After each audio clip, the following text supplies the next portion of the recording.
It was just 10 months ago, Ohio State and Northwestern met in the Big Ten title game. Jeremy Birmingham from LettermanRoad.com joins us now. And Birm, since then, Ohio State hasn't lost. Northwestern has only won once, beating UNLV in Week 2.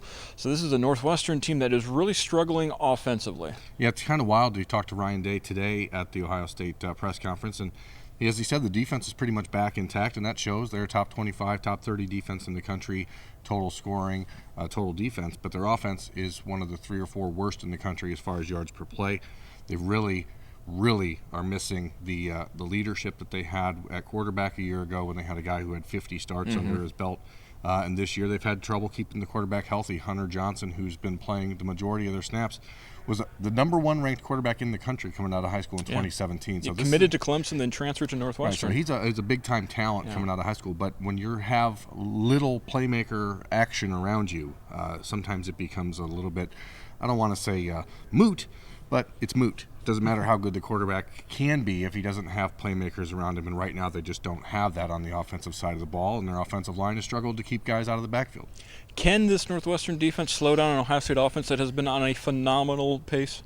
I think that anyone can. It's a matter of, can they do it for 4 quarters? Can they do it and get turnovers when they do it? Because just forcing the Buckeyes to punt a couple times isn't going to be enough to beat them. You have to have some game-changing plays. You need to have a turnover. You need to score off turnovers.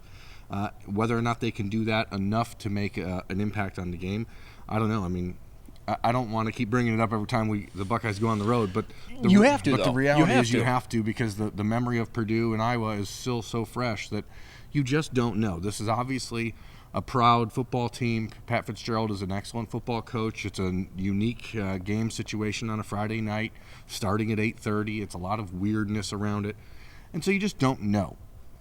Talent to talent, this game should be a 25 to 30 point win for Ohio State. That's what Vegas says it is. But anything can happen. I will say that the nice thing is that the weather appears to be trending in a good direction for Friday night. 55 degrees, no rain, no real wind.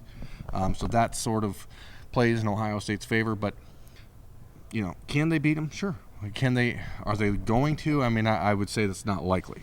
We'll get back to the Friday night issue in a second, but as you pointed out, we keep on bringing up Purdue, we keep on bringing up Iowa, but so do the Buckeyes, and to their credit, they've said this entire season that we've got to be focused on this game. We can't look ahead to Wisconsin. We've got to focus on Northwestern, and we haven't seen that focus dwindle at all this year. I don't think there's a reason to think that focus will dwindle this week with Northwestern. No, I mean, I think people want to maybe point to that for the Michigan State game, that they weren't focused, but I think Michigan State just schemed them up really well in that first quarter especially, and Mark D'Antonio is a pretty good coach when it comes to knowing how to stop Ohio State. He's done it as kind of made a career out of it. Pat Fitzgerald has not. The last year Ohio State beat them 45-24 in the Big Ten championship game, but that was just a few big throws, big time plays by Terry McLaurin and Dwayne Haskins. It's crazy to me to watch Northwestern right now, knowing what I saw out of them in Indianapolis in December, because they do not look like the same team to me. I know they're tough. I know they're physical on defense. I don't think that they have the horses to run with the Buckeyes. Yeah, offensively, it's just this is not a Northwestern type of offense we've seen. And historically, we heard Ryan Day talk about how Northwestern really was the first one to get the spread going, and how Chip Kelly studied the spread under Northwestern under Kevin Wilson and Randy Walker, and how Ryan Day as a college quarterback was kind of the guinea pig with the spread offense in New Hampshire. No, and then you've seen obviously the evolution of it in the last handful of years, but if you don't have playmakers on the edge, it doesn't matter, and that's what Northwestern is lacking right now. We'll see if they scheme up something different for Ohio State. I think that if you want to beat this Buckeye team right now, if you're Northwestern, you have to realize you don't have the speed to beat them sideline to sideline. So, which is what a spread offense would normally do against an superior opponent, right? You spread them out, you try to run them sideline to sideline. With this Buckeye team, they're gonna have to find a way to get them up the middle, and I just don't know if they have the horses, again, to do that. This game is on Friday night. It's been an announced Friday night game for close to a year. Now, if you go back, I think 15 years ago, the Michigan High School Athletic Association really came out big when there was first a discussion about playing college games on Friday night. A few years ago, the Big Ten made the decision we're going to play some games on Friday. Michigan and Penn State both said, well, you can do that, but you're not going to play the Wolverines and Nittany Lions on Friday night. Buckeyes did not make that type of stance. Yeah, and this is only the second time in 60 years Ohio State has played on a Friday night. The last one was in the 50s against USC. Obviously not something that anyone here wants to do. I think that Ohio State would never allow that to happen at home. but it's Chicago. It's not exactly the epicenter of high school football in America, and I think that Northwestern, looking for an opportunity to play a primetime game, probably was all on board with it. I mean, because again, you get that sort of environment that's different, and maybe it helps pump up your team. Ohio State would not allow that to happen in Ohio because there's way too much going on Friday night with high school football, but I don't love it. I don't think anyone here really loves it. If Ohio State was not coming off of the off week, as we talked about last week, I think that they would be much more bothered by it. Right now, they've been able to just kind of move everything up and say, "Oh, forget it. We'll get an extra day of rest before Wisconsin." But it's just not what college football is supposed to be. And to the credit of most of the high schools in Ohio, we've seen a handful that have changed their game time because of Ohio State, but most of them are saying, you know what? We're just going to play our normal 7 o'clock, 7:30 kickoff. Hey, the good news is Ohio State doesn't kick off till 9:30 in Ohio, so most of these high school games... it's 8:30 in Ohio. Is it? It's 7:30 kickoff in Central. I don't know anything about time zones, Mark. Where are we right now? We're in Columbus. What time is it? The reality is, most of those games are going to be over. Right. You get home by halftime and you can still watch, but you can stay. You can watch the kids play at halftime, the band, and then you can go home for the difference is kickoff. Inside of Ohio, you have high school kids that can't make visits and that kind of stuff, and it's not about being home to watch it. It's about making sure that people are going to the high school game to watch. So again, as we said, Ohio State would not allow that to happen at the Horseshoe, and Northwestern just doesn't have that sort of state history of high school football. So you have Ohio State playing at Northwestern this week. Next week, Wisconsin comes into the shoe. That's going to be a noon kickoff. Wisconsin's playing Illinois this week. So we've seen this a couple of times in years past with Ohio State and Michigan. That week before the game, a little bit of a scare. I think some people are concerned, and we've touched on this, why this might be concerned with Ohio State going on the road, but could Illinois scare Wisconsin? Could Northwestern scare Ohio State? Or are these just two juggernauts that are going to go head-to-head in 2 weeks? No, I think that Wisconsin is just far too physical for Illinois. I mean, we saw what Michigan did to them in the first half on Saturday, and then Michigan sort of took the foot off the gas, and then you get scared. But Wisconsin is not that type of team. They're going to grind them out. It's not quick strike stuff that you think that, okay, now we're up and big. They're going to win that game 35-7, 35-0, and be ready. Ohio State is going on the road. They're going to play against a decent team, and they're going to take their best shot. And that's just what happens every week if you're the Buckeyes. So I don't think, what we've seen in the last handful of years is Ohio State will do what they do again this year, play Penn State right before they play Michigan, which is a totally different thing because of the physical toll that game takes on you.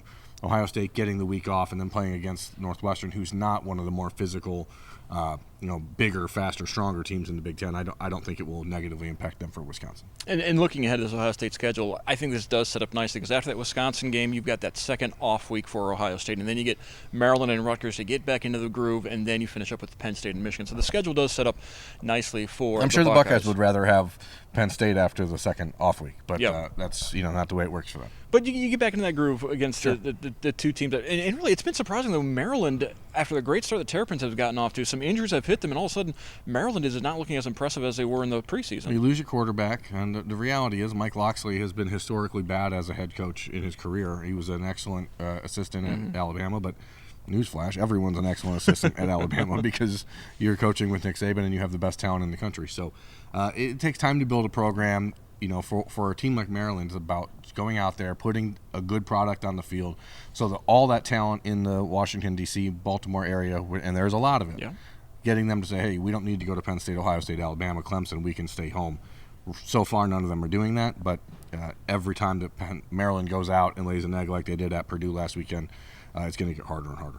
Mike Loxley, a great recruiter. Some recruiting news for Ohio State this past weekend. A little bit of a good news, bad news situation on Sunday. The bad news, they lost a kid from Central Ohio, an Ohio State legacy, who decided he wanted to go to Notre Dame. But the other news was that they flipped a kid from Oklahoma that could help right away in the secondary next season. Yeah, Lorenzo Styles, we'll deal with that one first. The 2021 wide receiver, defensive back prospect from Pickerington Central High School. The name sounds familiar to Buckeye fans. His father played at Ohio State in the mid-'90s. It was just not a fit for Lorenzo in Ohio State. He's not a prospect at wide receiver that they had in their top 5 or 6 guys at the position. That's where he wants to play. He sees what they're doing, what they're recruiting. He knows that their preference would be that he play defensive back at Ohio State. And Notre Dame is saying, hey, we have a plan for you. It's at wide receiver. that's where he's going to end up. He committed to the, Notre Dame on Sunday. But then, as you said, for Sunday night, Ryan Watts, who's the 19th ranked cornerback in the country from Little Elm, a little small town outside of Dallas in Texas, 6'3", 190 pounds. Very similar physically to a guy like Richard Sherman, which is who his coach compared him to, and who I think when Jeff Hafley was on the road recruiting him probably said, hey, this is how we can see you developing.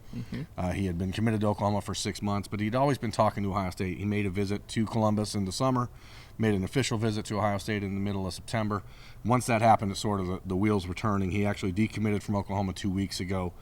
Took some time to settle things down and then announced his decision to flip to Ohio State on Sunday night. So he's the 5th defensive back in the class of 2020, probably the last one. Ohio State will still host a few guys for the Penn State game, but unless it's one of the cream of the crop in the country like Elias Ricks or Keely Ringo, 5-star cornerbacks from Florida and Arizona respectively, they're pretty much done at that spot. And they need that sort of influx of guys because Jeffrey Okudah is almost assuredly going to the NFL draft.